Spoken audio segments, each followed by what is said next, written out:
Of the 10 finalists, 9 qualified in 3 earlier heats for road racers, dirt track, and motocross. Let's look back briefly, first to the motocross heat. Remember, just 3 from each heat would qualify. It looked like a clean start, but it wasn't for U.S. Grand Prix champion Danny Chandler. He was left at the post on bike number 34. Bill Grossi didn't even make it through the first turn. Down he went, onto the pavement. But the story of this heat turned out to be the story of Danny Chandler. Fighting his way through the pack, all the way from dead last, he finally challenged Mike Baker for the lead, took it going over the jump, and won the heat. Into the final went Chandler, Andre Malherbe, and Mike Baker. The dirt track heat had a similar story. Number 9, Jay Springsteen, a 3-time national champion, being left at the post. Like Chandler, he trailed everybody when they went into turn 1. Like Chandler, he was to make a dramatic move through the field. But as number 9 went through turn 1, he had a long, long way to go. He was to make up just about all of that ground. Here he was closing in on Alex Jorgensen for second place in the race at that point, and making it, passing him almost as if he were standing still. Jay Springsteen showing the talent and determination of a champion. Into the final at the end of the race went Ricky Graham, Springsteen, and young Bubba Schobert. The road racers. This was the one easy victory of the day. Steve Wise, the defending champion, he's won it the last 2 years, would go all the way from flag to flag. Into the final went Wise, Thad Wolf, and Roberto Pietri Vegas. In a wild card heat for previous non-qualifiers, Alex Jorgensen was the single qualifier to round out today's field of 10. The issue is clear-cut as we prepare for the final of the Superbikers competition in Carlsbad, California. On the pole and trying for his 3rd championship in a row here is Steve Wise of Texas. Once again, he has earned his way into this final, along with 9 other expert motorcycle riders. They have earned them in earlier heats. We hope you saw those heats with us. If you didn't, I'm Jim McKay. Let me explain one more time how the Superbikers competition works. From the 3 major disciplines of motorcycle racing are drawn together riders. They come here, some of the best in the world. They compete in heats, earn their way into the final, as I said. And they compete on a course that has been specially devised to combine some of the elements of these disciplines, of road racing, of the dirt tracks, and of motocross. Now then, we have the final. Let's bring in our expert on the motorsport, Sam Posey. As I said, the man of the hour once again is Steve Wise, and certainly he had the easiest road to the final here, didn't he? He did, Jim, and what does this really mean in terms of the final? Obviously, Steve is rested, but he isn't seasoned the way the other guys are. For example, Ricky Graham, Jay Springsteen, Danny Chandler, all very successful in the heats, but hard-pressed the entire way. Steve, well-rested. We'll see what this means, because many experts feel that the real key to the final is going to be physical fitness. It's 10 laps over a track that you started to describe. It's a very difficult track, and it may be that the man that is the toughest physically is going to emerge the winner. Let's find out. The overall track is exactly 2 miles long. The pavement section, shown here in gray, is 1.1 miles in length. This is the fastest part of the course. Next, the transition to a half mile of smooth, wide dirt. The section of track very like the ultra-fast oval track. Finally, 4/10 of a mile of rough, bumpy, punishing terrain, the motocross section, and back through a pair of chicanes to the finish. Now here is the field. On the first row, Danny Chandler, Ricky Graham, and Steve Wise. Row 2, Andre Malherbe, Jay Springsteen, and Thad Wolf. Row 3, Mike Baker, Bubba Schobert, and Roberto Pietri Vegas. Alex Jorgensen rounds out the field in a row of his own. But the spotlight shines most harshly on Steve Wise, seeking his 3rd championship in a row here. We asked him how much he's feeling the pressure in the Superbikers. I think a lot of the other riders are under pressure too, because I have won it 2 years in a row. So I think that they're thinking I'm going to be the man to beat, and I feel pressure definitely because I have won it 2 years in a row, and I think I am the favorite to go win again. But yet I have to worry about the race itself, and when the 2-minute sign goes up and when the flag drops, I won't even be thinking about any of that thing. Well, he might think a little bit about number 34 there. That's Danny Chandler, who came from last to first in his qualifying heat. Chandler on the front row. Wise is on the front row also, of course. Referee Butch Lee getting ready to put the flag in the air. It's up now. Watch those clutch hands when they drop the race. And there they go. They're off. They're racing in Carlsbad, and again, somebody's been left at the post. It's Roberto Pietri Vegas as they come to turn 1. Ricky Graham is the leader. In second place, Steve Wise, then Danny Chandler. Around turn, almost a bad accident there. It was Steve Wise who was hit. I think Chandler hit him, Sam. I think Chandler's front wheel hit Wise's rear wheel, Jim, as they accelerated out of that first turn. No question about it, and that gives Ricky Graham an opportunity to grab a good, solid lead as they continue on this hard surface pavement towards the big hill. This is the fastest part of the course. Ricky Graham there in the spotlight, 23 years old. From Salinas, California, he is the current AMA Grand National Dirt Track Champion. Down the hill now, breaking into the hairpin, Sam. Well, there are 5 different bike brands in the race, Jim. They're all basically the same and basically stock with the Harley-Davidson. You see Ricky Graham leading there on a Harley-Davidson. Are a little heavier, a little more powerful than the other bikes. And I think the interesting thing as the race wears on will be to see if these heavier bikes perhaps exact too high a physical toll on their riders. Well, Steve Wise lost a lot of ground in that melee in the first turn, but look at him moving up through the pack now, challenging for 5th place in this race. He will yet be heard from, it looks like. Over the jump now, and on to the motocross section. Here, of course, the dust is going to play a very big factor because the angle of the sun is so low that when you're following a rider that's kicking up a lot of dust, the visibility is going to be a very big hazard. Ricky Graham still the leader, but now by a narrow margin over number 34, Danny Chandler, involved in the accident on the first turn, but really moving up, and so is Steve Wise. Look at him now, going into 4th place in this race. Well, Wise obviously has lost none of his motocrossing skills because that was a beautiful move on the motocross part of the track. So it's Graham, Chandler, and Springsteen. But the defending champion, Steve Wise of Texas, has moved up into 4th place. It's very simple. The scene has been set. You share a dream. Danny Chandler is 2nd, and Jay Springsteen is in 3rd.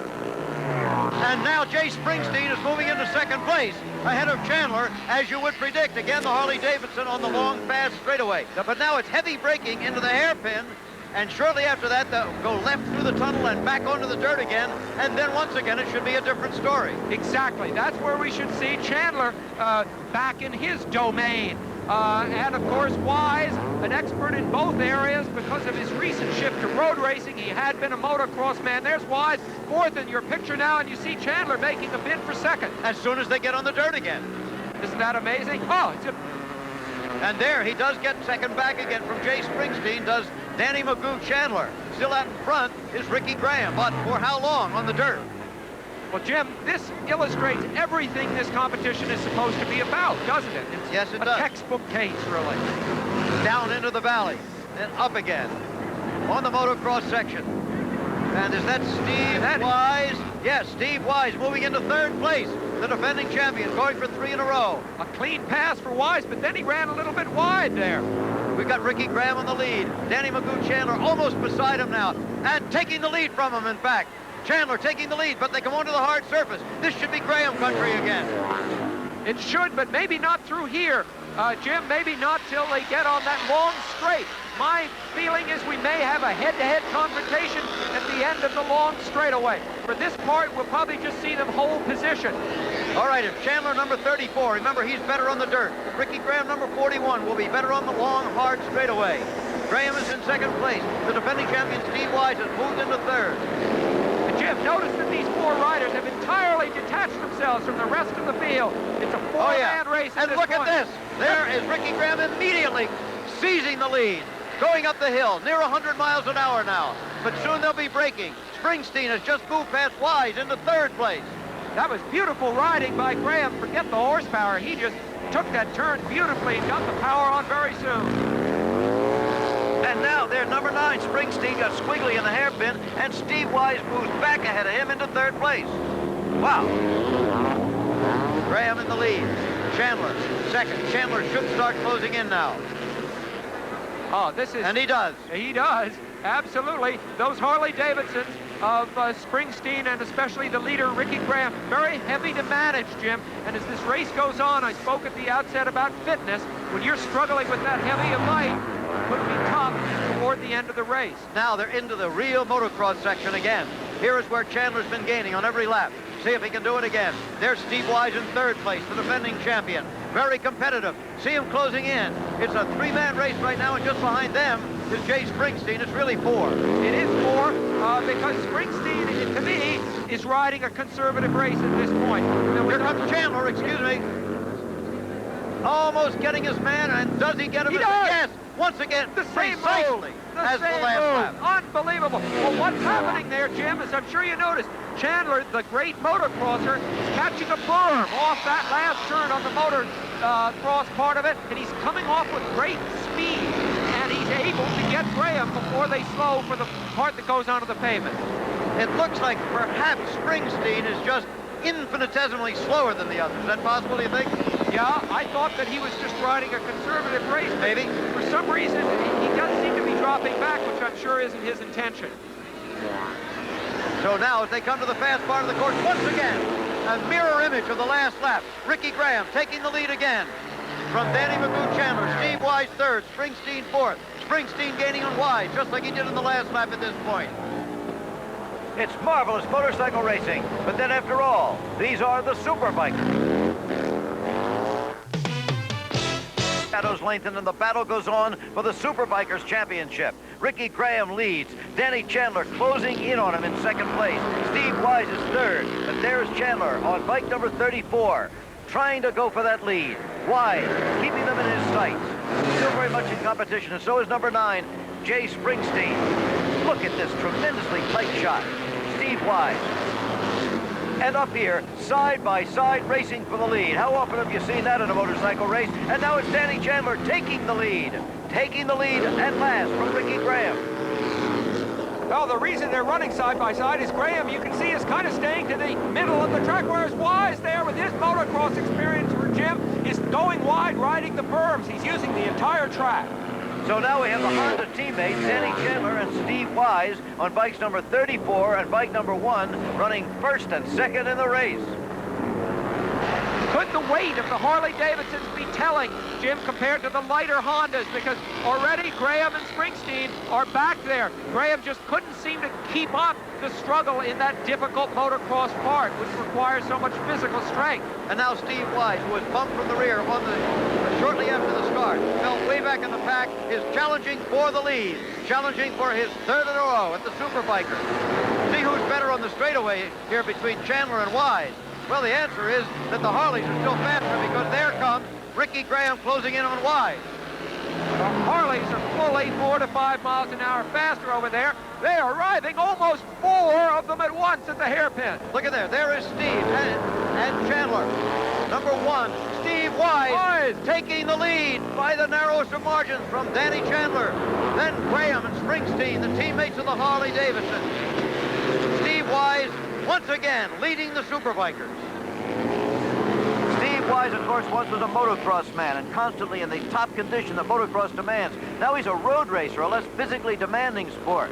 We asked Steve, might the tough motocross section here on this course drain his strength this time? Well, the SuperBikers track does require physical conditioning, and I haven't been riding, like you said, but also I've been taking this event very serious, and I haven't been just sitting around not doing anything. There is a possibility my condition won't be quite as sharp as last year, but I think it'll be plenty good because I have been training very hard for the past 2 or 3 months to get ready for this race. Well, it certainly looks plenty good up to here. Steve Wise still in the lead by that narrow margin over teammate Danny Magoo Chandler. Onto the pavement again. Look at the move by Chandler. Fantastic. He takes the lead. And look at his style as he comes through here, shifting his weight in a way I've never noticed a motorcycle rider do it, Jim. Okay, they're halfway through the race. They got the signal from the flagman. Sam, let's take another look at that move of Danny's. Well, Danny at this point had some extra momentum. He had done something magic as he came down that hill over the bridge. And now watch as he approaches the end of the guardrail right there. That was an incredibly dangerous move, and he makes it brilliantly. Sure did. Out of the tunnel. Chandler still in the lead. Wise still second. You know, quite possibly, Jim, Wise is the most intelligent in terms of his riding of the riders. He thinks about everything. He attacks not the other riders, but the course right in front of him. He's not so sensitive to the placement of the other riders as he is to the yards of dirt and pavement that are right in front of him. But he certainly can't be quite as much that way when he's got Danny Chandler fighting him tooth and nail, and in fact in front of him right now. He's almost has to fight the other man. Well, he does, and he is. Yeah. He is. Absolutely. Steve Wise seemed to put it together coming off the jump and carrying that speed through the gully. Let's see what happens at that final berm where Chandler's been so good so far, coming onto the pavement. Yeah, you're right, you're right. There they go. Now, here's where Chandler's been making his move. I don't think this time. Well, here's where he made the move on the last time. Oh! Wise looked the wrong way. Steve Wise looked to his left in the rear, and Chandler went by him on the right. He didn't see him coming. It is amazing to me. These two bikes, they're both Hondas, are as identical, probably, Jim, as any two bikes are going to be in this competition. And yet Chandler is overwhelmingly faster in that one part of the track. Well, let's see how Chandler did it to Wise again, this time at the same point on the track. Well, he has that momentum as he comes down the hill, but to make this move on the outside, Jim, he must be absolutely nervous, and he also must trust his teammate, Steve Wise, not to push him over. So the battle between the teammates goes on, and it's now Danny Chandler with the upper hand.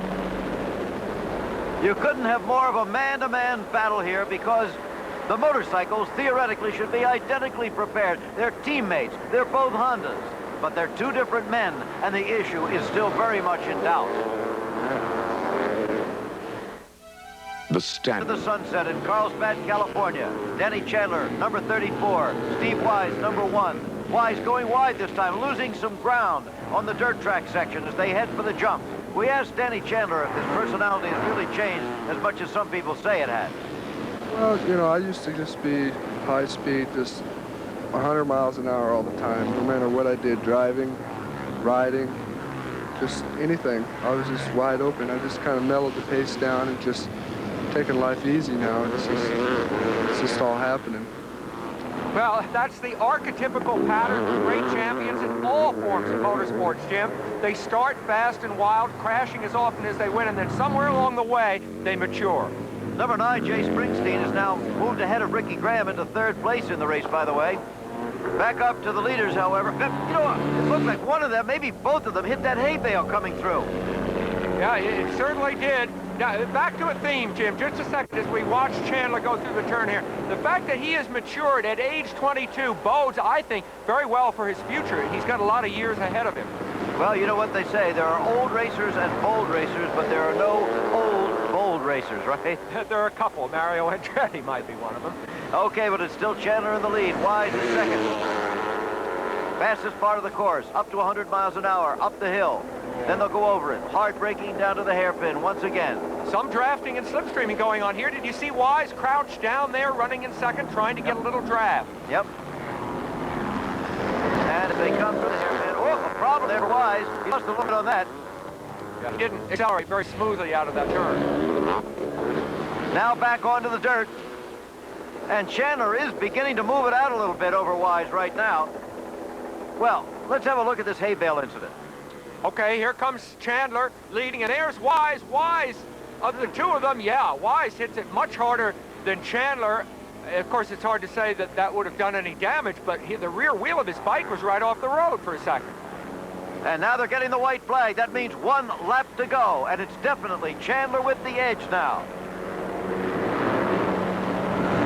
Jay Springsteen has been running very, very smoothly. You see him here in 3rd place. His strategy of trying to conserve his energy for the end of the race has paid off in that he's 3rd, but of course he's not able to stay with the 2 leaders. No, he isn't, even though Steve Wise is definitely slowing down at this point. Whether it would have anything to do with the hay bale incident would be conjecture right now, but something seems to have happened to the defending champion's motorcycle.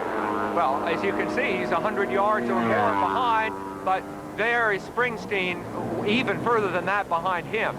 And so it's just a matter of being very, very careful now for Danny Chandler in 1st place. Remember, in his earlier heat, to qualify for the final, and look how wide Wise went, by the way. In that earlier heat, Danny Chandler was left at the post, started out last, and worked his way up to 1st. Now it looks like he's going to win the whole thing.